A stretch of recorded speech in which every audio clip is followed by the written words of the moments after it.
Need to reset your AirPods? In this quick video, I will show you how to reset your AirPods or AirPods Pro. Before we start, don't forget to subscribe and hit the bell for notifications. First, you'll need to unpair your AirPods before resetting them. Make sure they're in their case with the lid closed, then open the lid. If a Connect card appears on your iPhone, tap the Close button to dismiss it.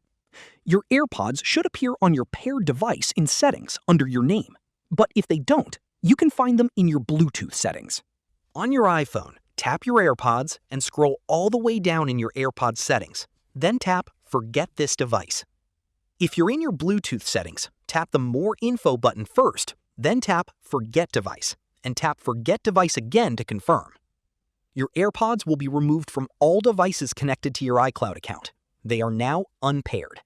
Resetting your AirPods is different depending on your model. Make sure your AirPods are in their case with the lid closed, then open the lid. If a Connect card appears on your iPhone, tap the Close button to dismiss it. For charging cases without a setup button on the back, double tap the front of the case while the status light is on. The light flashes white. Double tap the front of the case again, the light continues flashing white. Double tap the front of the case a third time. The status light flashes amber for a few seconds, then flashes white. Your AirPods are now reset. For charging cases with a setup button on the back, make sure the AirPods are in the case with the lid closed. Then open the lid. Press and hold the setup button on the back of the case for about 15 seconds until the status light flashes amber, then white.